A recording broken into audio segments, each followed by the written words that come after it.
Hello and welcome to day 16, and today I'm going to talk about blissful sleep that is vital to anyone's health. There is no point to diet, to do vigorous exercising, or do anything really if you don't get a good night's sleep.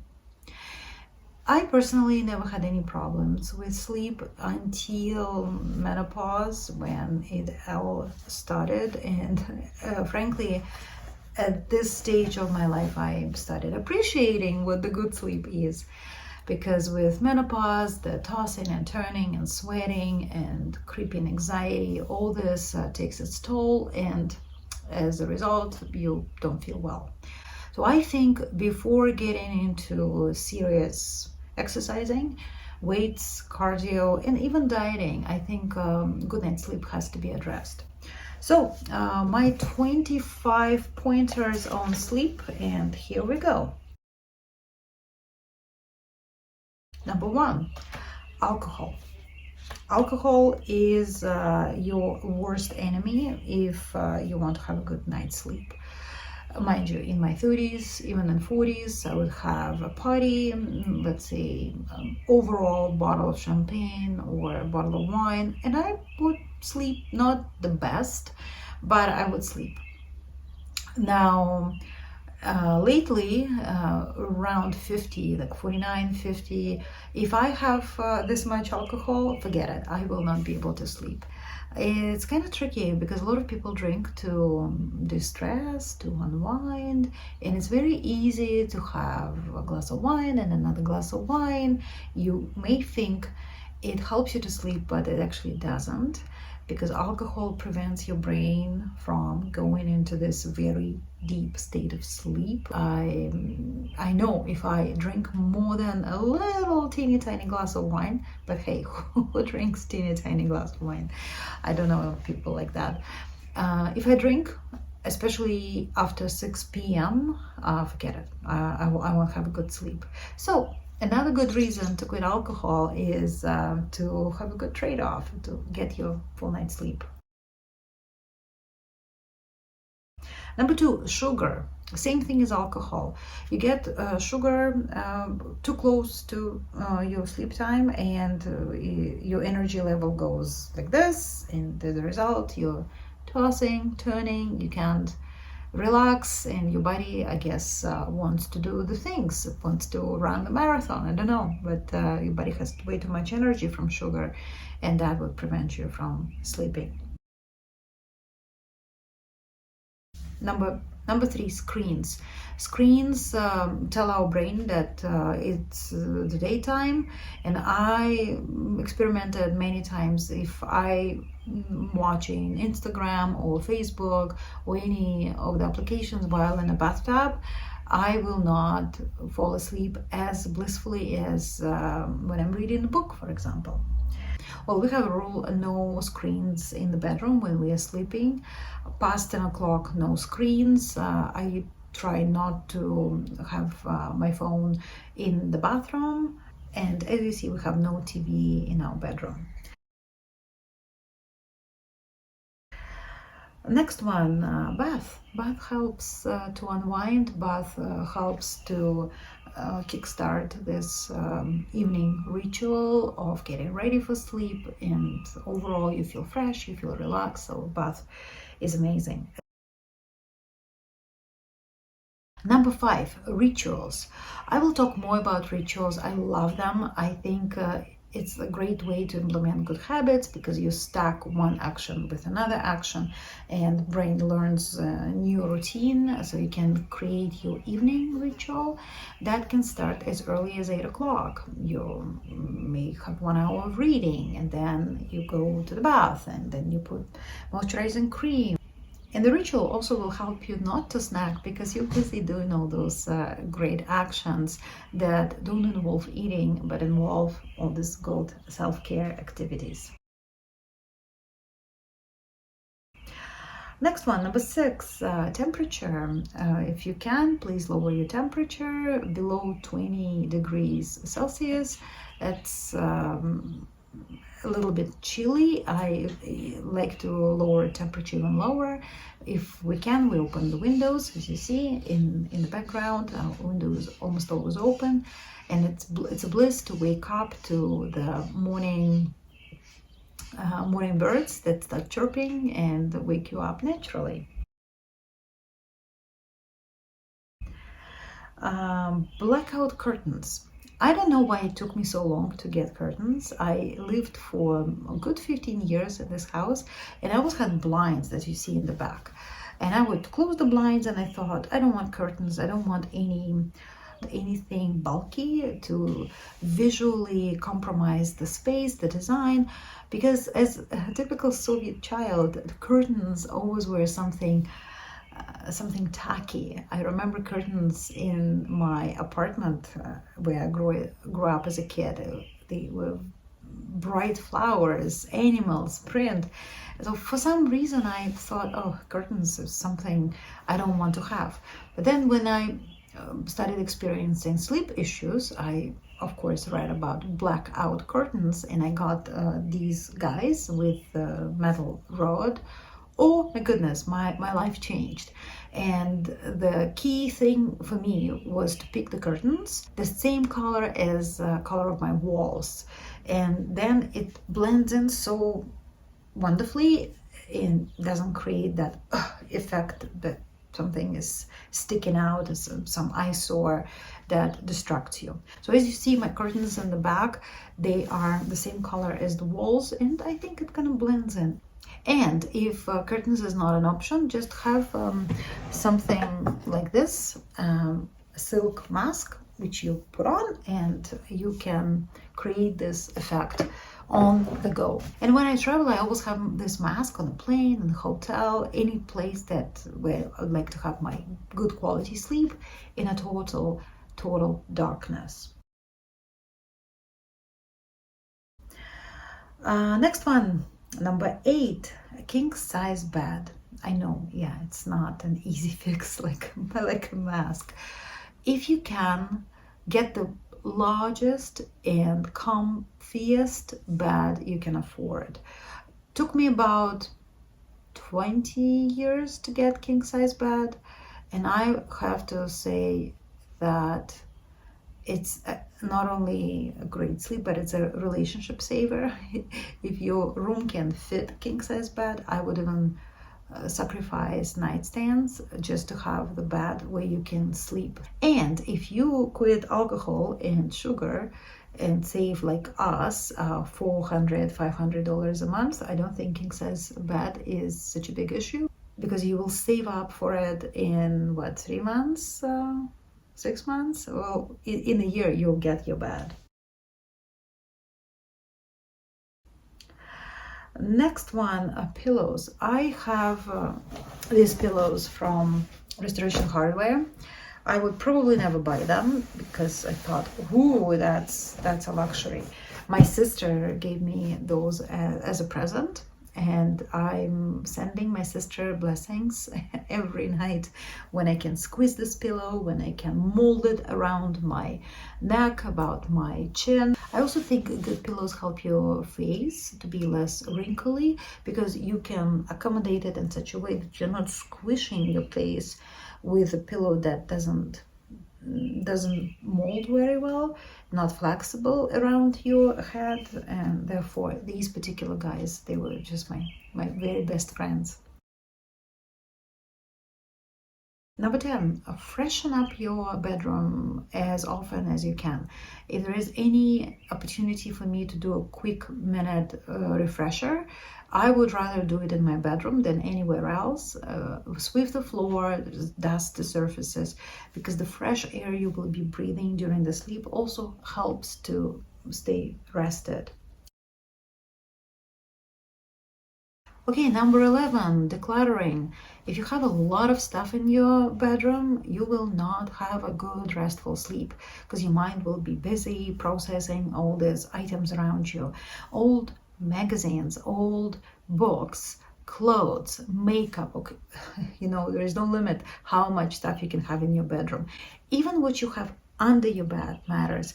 The less, the better.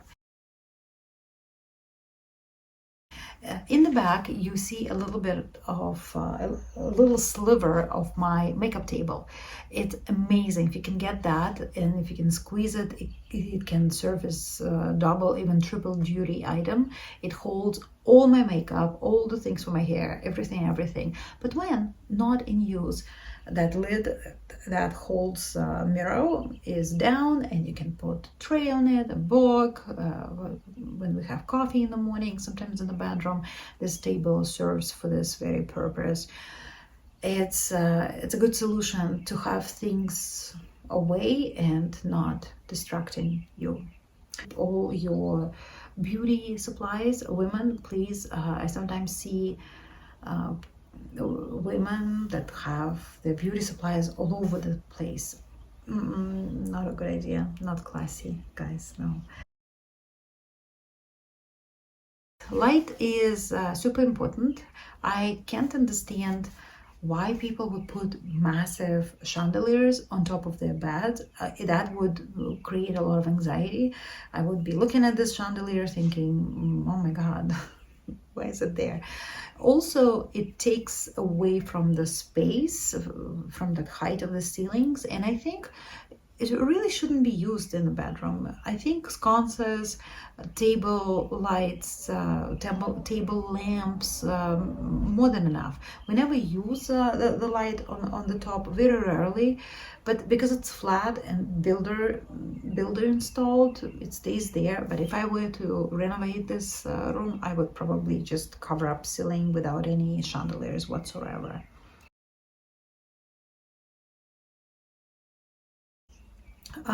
Number 14, bedroom walls. Think about color you want to use in your bedroom.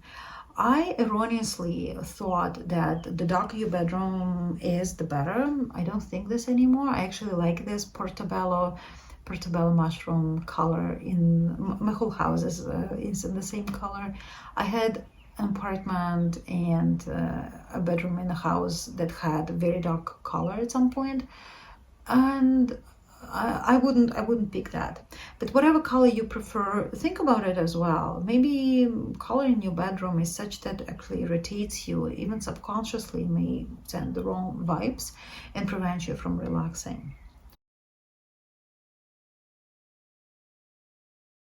Next one, number 15, chair. See, in the very back in this bedroom, there is a very comfy lazy boy chair. This is actually my meditation spot in the back, and I meditate 15 minutes every day, and sometimes I meditate twice. It's a bliss. Think about the wall art that it's not aggressive and that delivers the right message.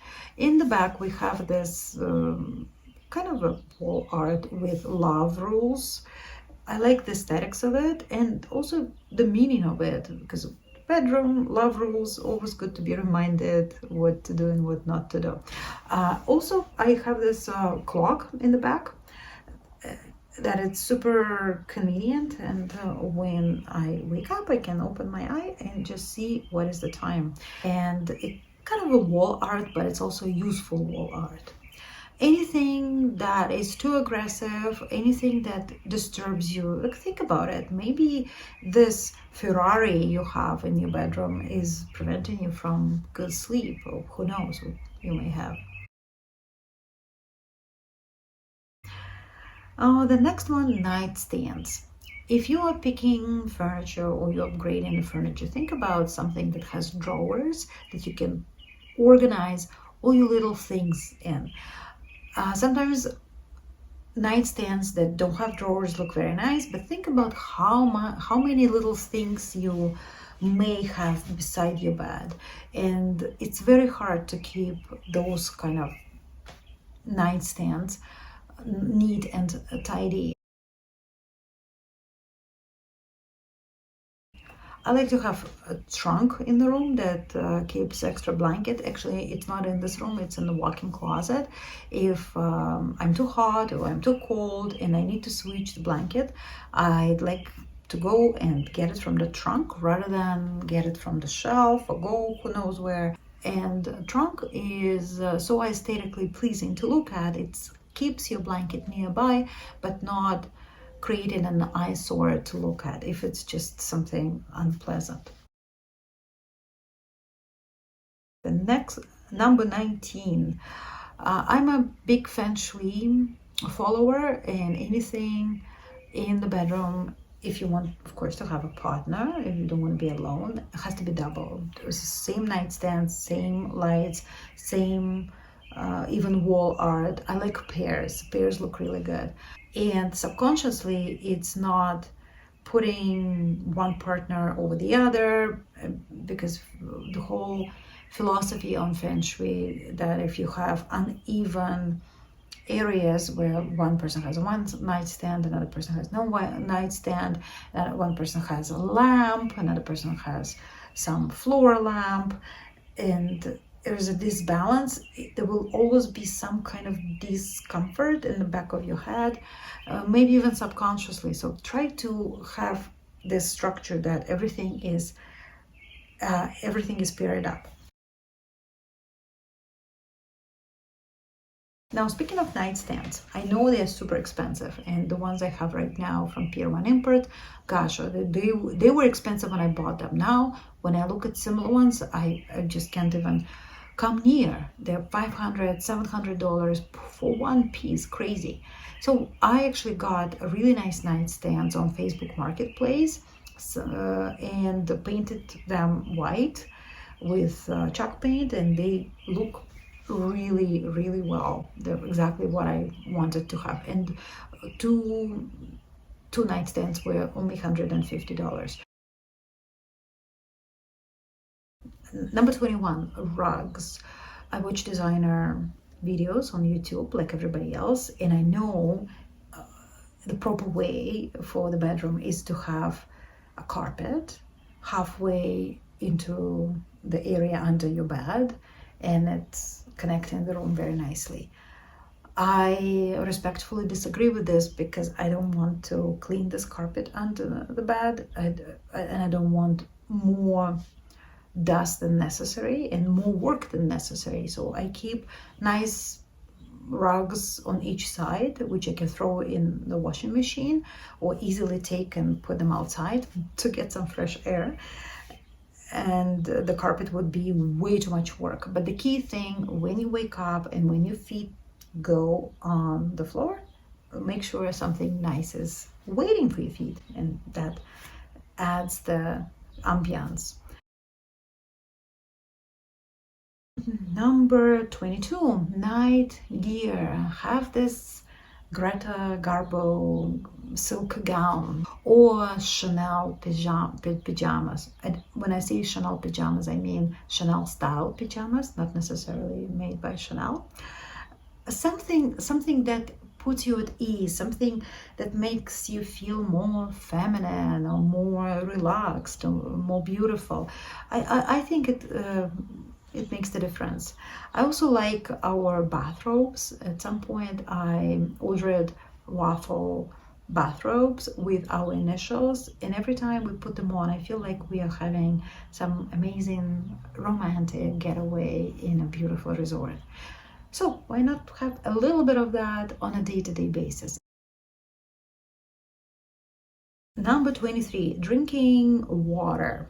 Of course, you shouldn't be drinking coffee and tea because of the caffeine, but that's another reason. Even water, you have to be careful, because if you drink too much water, too close to the cutoff time, you will have to wake up in the middle of the night to go pee, and that would disrupt your sleep. So I've noticed that at certain point, let's say 9 o'clock, no water, right? Number 24, prepare your clothes in the evening so that you are not tossing and turning thinking about next day. That's a very old advice our parents were giving us. My mother was always insisting I have my satchel by the door every evening. Best advice ever. Because if you don't do this, you will still be somehow thinking about it. You want to be peace and calm and know everything is taken care of. Also, if you do something in the evening, it will take you maybe 5-10 minutes, But in the morning, it will take you more time because you're not as focused, you're still waking up, and the same action will be more painful and more time and energy consuming in the morning than it would be in the evening. And last but not least is the music. If you want to create the ambience with the right light, with the fresh air, with a nice gown, put some music that relaxes you. I love chill out music, and I like native flute. It just puts me in this meditative state, and sometimes you just fall asleep with no problem. Thank you for staying with me. Bless you, and have a good night's sleep, and see you in my next video. Bye for now.